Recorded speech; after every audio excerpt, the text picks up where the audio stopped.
Bonsoir, merci de nous rejoindre pour cette nouvelle édition du 7-8 Sport sur TV 78. Voici les titres de ce 13 novembre 2017. Samedi soir, le Vélodrome de Saint-Quentin en Yvelines a vibré pour ses champions de boxe. Retour sur cette soirée, notamment sur la victoire de l'élan courtois Adila Mouhoumadi qui conserve sa ceinture européenne des poids super moyens. En rugby, deuxième victoire consécutive pour Montigny. Le Bretonneux, un succès acquis à domicile face à Reims. Le club remonte en milieu de classement, loin néanmoins du podium. Et puis nous parlerons aussi judo tout à l'heure avec Franck Bourrasso, le président du comité des Yvelines. Dans quelques jours, l'agglomération saint-quentinoise accueillera les championnats de France. Un certain Teddy Riner pourrait faire le déplacement. La boxe était donc à l'honneur au Vélodrome national de Saint-Quentin en Yvelines avec le Main Event 4, une première dans cette enceinte. Au programme 12 combats avec en point d'orgue l'élan courtois Adila Mouhoumadi qui a défendu avec brio sa ceinture de champion d'Europe.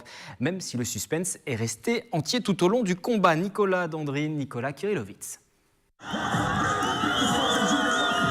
Une entrée sous artifice pour un combat explosif. L'élan courtois Adila Mouhoumadi était très attendu pour ce gala de boxe organisé au Vélodrome national. À domicile, le boxeur de 37 ans n'a pas déçu ses supporters. Face à un adversaire solide, le champion en titre a dû livrer un combat acharné pour remporter la victoire.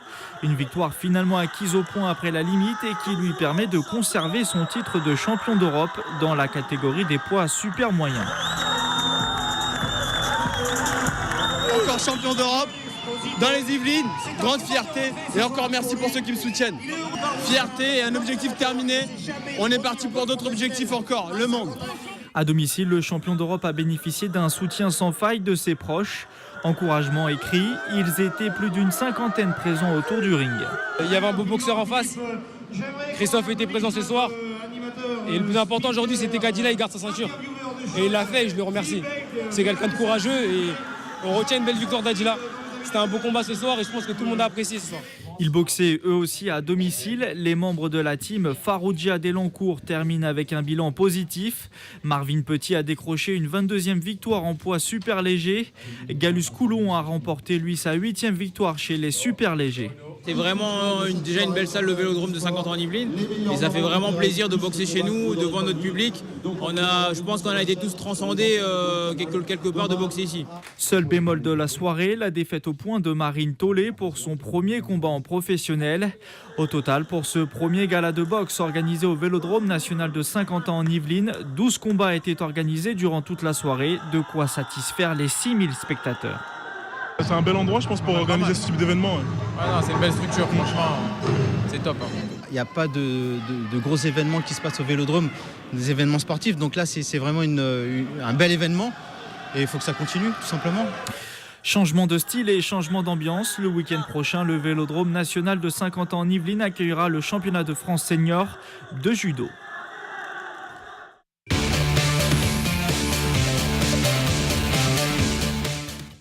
Il y avait du rugby également ce week-end et dimanche en promotion d'honneur. Montigny, le Bretonneux recevait Reims. Le club local 7e ne devait pas concéder de nouvelles défaites sous peine de s'approcher dangereusement de la zone de relégation. L'équipe senior a bien réagi, Nicolas Dandry. Deuxième victoire de suite pour Montigny le Bretonneux. Un succès face à Reims construit sur une bonne entame de match des Igny-Montins. Suite à un ballon perdu par les Rémois, le demi de mêlée récupère. Il esquive un plaquage avant de transmettre au 12. Le 3/4 centre fixe le dernier défenseur et donne au numéro 11 pour marquer le premier essai de la partie. Montigny récidive sur un lancement de jeu après une mêlée. Cette fois-ci, le 15 décale son ailier pour inscrire un doublé. Et quelques minutes plus tard, on retrouve le 15 à la baguette. L'arrière transperce la défense. Tape à suivre, récupère et inscrit un troisième essai. Après 20 minutes de jeu, Montigny mène 22-0. On a fait 25 super bonnes premières minutes. Et puis après, on a remis l'adversaire dans le match. Commencé à faire des fautes, on a mal joué au pied. Et puis l'adversaire est revenu. Des plaquages ratés, des erreurs techniques et une domination des avants-rémois plus costauds. Montigny concède 2 essais. Reims revient à 5 points des Igny-Montins, 22-17 à la pause. Les Rémois entament la seconde période sur le même rythme, multiplication des fautes, beaucoup de tensions entre les deux équipes. L'arbitre distribue plusieurs cartons, 2 pour Montigny, 1 seul pour Reims. Les Inimontins parviennent à se mettre à l'abri en inscrivant une pénalité. Le score n'évoluera plus, 25-17 pour les Verts et Blancs. Ça nous regonfle parce que l'année dernière, on n'avait pas connu la défaite. Là, on fait 3 défaites directes d'entrée. Et là, on reprend par 2 victoires, donc on espère que ça va continuer. Prochaine rencontre dimanche prochain face au dernier de cette poule de promotion honneur, Saint-André-les-Vergers. Dans le reste de l'actualité sportive des Yvelines, où il s'est qualifié pour le 8e tour de la Coupe de France de football. Qualification 1-0 face à Bretteville. La dernière fois que le club avait atteint ce niveau, c'était en 1940. Et puis en basket, Trappes s'est fait surprendre à domicile lors de la 7e journée de National 3. Caen l'emporte de 6 points et reste sur le podium devant l'équipe locale qui aura l'occasion néanmoins de se relancer dès la semaine prochaine lors d'un déplacement chez la Lanterne Rouge Évreux. Voici le classement de cette National 3 et de cette poule G en basket homme. Et puis en badminton, le club de Montigny-le-Bretonneux vient d'organiser son traditionnel tournoi annuel, le Skybad. Pour cette 9e édition, 300 participants étaient présents au gymnase Pierre de Coubertin. 2000 € de lot étaient à rafler pour les différents vainqueurs. Les matchs ne s'effectuaient qu'en double. Je reçois à présent Christophe Manin. Bonsoir. Bonsoir. Directeur technique national de la Fédération française de cyclisme. Fin octobre se déroulaient les championnats d'Europe de cyclisme sur piste à Berlin. La France termine à la 2e place avec 5 médailles d'or, 1 d'argent et 2 de bronze. L'Allemagne décroche 12 médailles et se trouve donc en première place. Est-ce que c'est un bon bilan pour les Français ? Oui, c'est un très bon bilan puisque donc, les championnats d'Europe sont une compétition de début de saison pour les pistards. Donc on est allé pour valider un peu le travail effectué à l'entraînement et effectivement, voilà, on a eu des très bonnes surprises et l'équipe de France est au rendez-vous. Alors c'est mieux qu'en 2016, c'était à Saint-Quentin-en-Yvelines d'ailleurs au Vélodrome pour la précédente édition. C'est mieux en termes de médailles, mais la France néanmoins avait terminé à la première place au classement. Ouais, il faut juste comparer ce qui est comparable. Alors, on voit avec les bons résultats des Allemands que concourir à domicile, c'est un avantage, mais surtout, parce que là, c'était en Allemagne, c'était surtout les championnats d'Europe post-olympiques sont parfois un peu dépréciés. Donc, il y avait un très bon niveau dans ces championnats d'Europe 2017 et vraiment la performance de l'équipe de France a été très bonne et meilleure que l'année passée, oui. Alors, il y a surtout des médailles chez les hommes, un peu moins chez les femmes. Ça s'explique comment ? Ça s'explique que le côté féminin est notre point faible. On a évidemment Mathilde Gros qui nous éclaire de sa classe et de ses progrès tous les jours exceptionnels. Mais voilà, derrière, on a un petit peu de difficulté à constituer des équipes. Donc voilà, c'est notre piste de progression de refaire une belle équipe de France féminine. Il y a des athlètes qui sont là, qui ont du potentiel. Bon, à nous de les faire progresser. À nous également d'aller chercher et de détecter de nouvelles sportives, notamment pour les JO de Paris 2024. Ces championnats d'Europe ont permis aussi de faire tomber des records nationaux. Je parle pour la France et sur les résultats qui ont été obtenus. C'est pour ça que vous avez souligné que c'était de bons championnats d'Europe pour l'équipe de France. Il y a des nouveaux talents qui ont émergé justement lors de cette compétition, sachant que les anciens, on va dire, eux, n'étaient pas sélectionnés. Donc alors, les anciens, évidemment, sont toujours membres du Pôle France. Ils s'entraînent, ils font partie de l'équipe de France. Donc après une période un peu tumultueuse qui a été juste après les JO, tout s'est mis en place. On a repris l'entraînement sur de bonnes bases. Donc les anciens, avec une coupure de quelques mois, n'étaient pas compétitifs sur ce championnat. Donc ça nous a permis d'essayer des jeunes coureurs, de laisser leur chance aux jeunes coureurs. Et là, on a vu, on a vraiment vu des bons résultats avec les endurants qui ont la poursuite olympique était vraiment exceptionnelle. Elle a fait un bon temps, vous avez dit, le record de France. Et puis Sébastien Vigier, Mathilde, je l'ai déjà cité.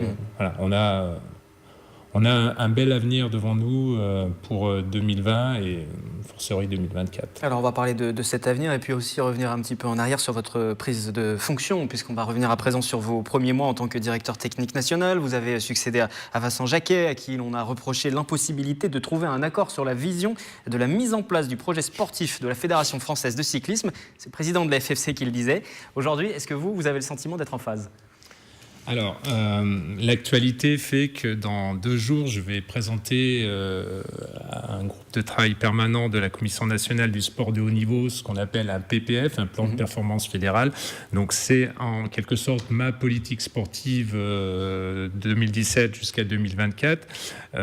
Cette politique sportive, je l'ai écrite avec des cadres de la fédération, mais surtout en accord avec le projet fédéral du président Callot. Donc, on peut dire que là, vous êtes en accord. Voilà, on est en accord et pour bien fonctionner dans un poste de TTN, il est important d'être accord avec la politique sportive des élus. C'était peut-être plus le cas, je n'ai pas à juger, mais voilà. En tout cas, je m'inscris bien dans le projet fédéral et j'ai ce document, ce PPF, prêt à présenter au ministère dès jeudi. Et dans les grandes lignes, que contient ce document ? Alors, c'est encore confidentiel ? Non, dans les grandes lignes, donc c'est notre stratégie. Dans les grandes lignes, le mot-clé du programme, c'est de savoir rouler vite, et savoir rouler vite le jour J. Donc on s'aperçoit que si on prend les modèles de performance, donc c'est-à-dire le modèle de performance, c'est un peu la recette qui permet de performer. Dans chaque discipline, il est important de rouler vite. Ça peut être rouler vite dans la première ligne droite en BMX, ça peut être rouler vite dans un contre-la-montre sur la route. Évidemment, rouler vite sur la piste, on s'aperçoit que c'est rouler à une grande vitesse. Donc, il y a un travail à faire sur l'aérodynamisme. Voilà, il y a plein d'éléments comme ça. Et donc, tout le programme est articulé de cette manière-là avec la formation des jeunes coureurs. Et puis après, la montée en puissance, c'est jusque dans les dernières lignes droites, la préparation mentale et tout ce qui a pu manquer à l'équipe de France peut-être ces dernières années. Vous parliez justement de ces difficultés aussi au niveau du mental. Aujourd'hui, le climat est apaisé, on l'a mentionné très rapidement, ces difficultés à l'issue des derniers Jeux Olympiques, des tensions aussi. Aujourd'hui, le dialogue avec tous les coureurs est apaisé ? Oui, je vous confirme que tout se passe bien. Alors là, on parle des sprinteurs, donc tout le monde était là pour la rentrée en septembre, du pôle sprint ici à Saint-Quentin. Tout se passe bien. Il y a 2 entraîneurs qui se partagent le travail, qui se partagent l'équipe. Tout va bien. Évidemment, il n'y a pas de pression pour l'instant. On ne se bat pas pour une sélection comme le championnat d'Europe. C'est pas la sélection des JO. Mais tous les voyants sont au vert pour que ça se passe bien et qu'on puisse travailler sereinement. En tout cas, moi, j'ai tenu à affirmer à tous qu'on était vraiment dans un objectif collectif et que c'était l'équipe qui devait primer, l'équipe de France. Et je ne voulais pas avoir d'ambition personnel ou qui viennent parasiter un peu l'esprit du groupe et l'ambiance qui ont pu se passer dans le passé. Lors des précédentes Olympiades notamment. Vous avez été cycliste professionnel vous-même. C'est quoi le style aujourd'hui, Christophe Manin ? Ça vous sert justement cette expérience professionnelle cycliste ? Cette expérience, elle me sert dans le sens que je connais un peu le sujet du vélo. Donc j'ai fait de la route et j'ai fait du VTT. Bon, j'ai évidemment fait toutes les autres disciplines en formation. Mais pour moi, ce qui sera plus mon style, c'est surtout, je l'espère, c'est au niveau du management. Dans mes postes précédents, j'ai été formé au coaching. Je suis très intéressé par le management et il me semble que c'est ce qui manquait peut-être à l'équipe précédente. Donc, c'est ce que je m'efforce de faire. Notamment avec quelque chose d'assez nouveau. J'ai créé une coordo avec des managers de filière et on travaille régulièrement toutes les semaines. On a une réunion et voilà, c'est un peu ce groupe-là qui dirige la partie haut niveau de la fédération et on fait ça de manière collégiale en rassemblant les disciplines et en décidant tous ensemble des budgets, des orientations. Je vous ai parlé du PPF, nous l'avons écrit ensemble, donc voilà. Ça sera plutôt ça mon style. Une toute dernière question. Est-ce que l'équipe de France de cyclisme doit être ambitieuse pour 2020 et surtout pour 2024, puisqu'on le sait, les Jeux Olympiques se dérouleront notamment à Saint-Quentin-en-Yvelines? Alors évidemment, on nous demande, dans le PPF, on me demande d'annoncer des chiffres. Donc effectivement, on est ambitieux. Moi, le ministère a conscience qu'avec les 22 titres, si on additionne tous les titres que l'équipe de France de cyclisme pourrait gagner, mais voilà, on fait partie des fédérations qui comptent dans le paysage français, et avec les coureurs que nous avons, soit déjà capables de gagner, soit des personnes qui vont monter en puissance, on est vraiment ambitieux, et donc voilà. Il faut l'être pour 2024, puisque une fois de plus, ces Jeux Olympiques se dérouleront à Saint-Quentin-en-Yvelines pour partie. Merci beaucoup. N'oublie pas 2020 en passant. Et 2020, bien sûr, ce sera aussi une permettra bonne de répétition. se rassurer. Voilà, merci Christophe Manin, directeur technique national de cette Fédération nationale de cyclisme. Merci à vous. Merci. On marque une pause dans ce 7-8 sport pour évoquer une discipline ancestrale. Cette année, les journées nationales de chasse au vol se tenaient dans les Yvelines, événement organisé en partenariat avec le département. Les images, les explications de Maxime Lemaine.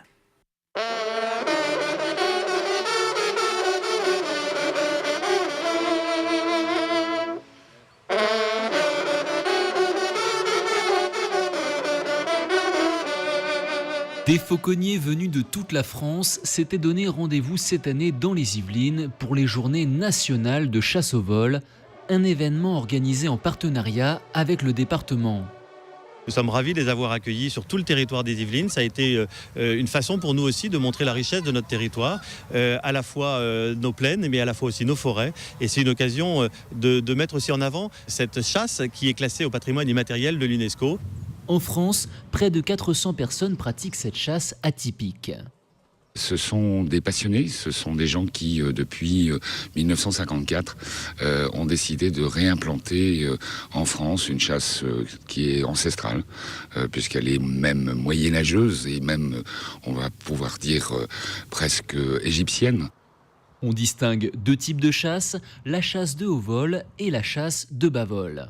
La chasse de bas vol, c'est l'oiseau est sur le gant et on quête, on cherche le gibier sur le territoire, mais l'oiseau reste sur le gant, un peu comme un fusil. Et quand on lève un gibier ou le chien lève un gibier, là, on laisse partir l'oiseau qui va faire un sprint, donc ça peut être 100 mètres, 200 mètres, pour pouvoir capturer son gibier. Le haut vol consiste à faire évoluer un faucon, comme vous l'avez vu, en altitude, le plus haut possible, enfin en fonction des possibilités et dispositions, dans la plaine, de faire quêter un chien. Le chien va arrêter un gibier, on va faire lever le gibier. Et c'est à ce moment-là que le mouvement du gibier qui va s'envoler va déclencher une attaque. Une fois le gibier attrapé, le chasseur laisse l'oiseau en manger un morceau. Récompense indispensable, une marque de respect du chasseur à son équipier qui, rappelons-le, est un animal sauvage, non dressé, obéissant à ses instincts. Raison d'ailleurs pour lesquelles beaucoup de fauconniers estiment pratiquer la plus naturelle des chasses. Retour à Saint-Quentin-en-Yvelines avec dans un instant tous les détails de la prochaine grande compétition de judo qui se déroulera dans quelques jours sur le territoire. Auparavant, saviez-vous que des séances de sport pourraient être prescrites sur ordonnance prochainement? L'agglomération a rejoint le réseau Sport Santé sur ordonnance, lancé en 2012 par le docteur Alexandre Felst à Strasbourg. Réseau qui compte déjà une soixantaine de communes membres au niveau national. Les acteurs du projet sur Saint-Quentin doivent être encore ciblés, qu'il s'agisse des médecins généralistes ou encore des associations. Du côté des patients, on sait que ceux atteints d'une infection de longue durée, d'une maladie respiratoire par exemple, seront concernés. Ce dispositif vient d'être lancé en fin de semaine dernière et c'était une nouvelle fois au Vélodrome. Je pense que ça va se passer comme dans toutes les autres villes, c'est-à-dire qu'il faut mobiliser les médecins généralistes, parce que c'est eux qui sont en contact avec la population. On va définir le type de maladie, diabète, cancer, hypertension, maladie respiratoire stabilisée, et puis on va créer un lieu de coordination, peut-être ici ou dans un autre centre où les éducateurs vont recevoir les personnes malades. L'agglomération s'engage à faciliter la coordination entre les différents acteurs de ce dispositif, notamment pour la communication, notamment pour la mise à disposition de ressources humaines pour la gestion du dispositif, pour permettre éventuellement aussi de mettre des locaux à disposition et pour permettre de gérer au mieux, avec les ressources humaines nécessaires, le dispositif santé sur ordonnance. Et les questions de judo à présent avec vous, Franck Bourrasso. Bienvenue en plateau. Vous êtes le président. Non, je vais corriger l'erreur que j'ai fait tout à l'heure et que je viens de refaire. Conseiller technique pour le comité départemental donc des Yvelines de judo. On va parler du championnat de France qui va se tenir au Vélodrome de Saint-Quentin. Ce sera le 18 et 19 novembre. Un mot auparavant, forcément, de cette performance de Teddy Riner. 138 victoires d'affilée, aucune défaite depuis 7 ans. Et ce week-end, 139e victoire, nouveau titre de champion du monde. La décima, le 10e, c'est une machine, Teddy Riner. Ah bah ça, c'est le moins qu'on puisse dire. Hein. C'est aussi une belle vitrine pour la discipline. Ah bah Teddy a encore une fois frappé et on est ravis de sa performance, de toute la fédération qui est derrière lui. C'est un athlète qui est relativement constant dans les résultats et qui montre encore une fois que le travail paye et sa régularité à l'entraînement montre qu'aujourd'hui c'est quelqu'un de très performant, quoi. Est-ce qu'il sera présent pour le championnat de France? La transition est toute trouvée puisqu'il est annoncé. Alors, normalement, Teddy peut participer au championnat de France. Simplement, je crois qu'il va avoir le droit de se reposer parce qu'il a rempli un objectif plus qu'intéressant. Donc, normalement, il n'est pas censé combattre. Mais pour être présent, pour en tout cas encourager ses camarades. Ces différents camarades de cette équipe de France, les différents Français qui seront présents, puisqu'il y aura des têtes d'affiche aussi qui seront présents et présentes pour cette compétition. Quelques noms peut-être. Oui, on a des athlètes qui ont été sélectionnés aux Jeux Olympiques. On a Kylian, Leblouch, Marais, Cyril Marais. On va avoir tout le staff aussi, le staff féminin.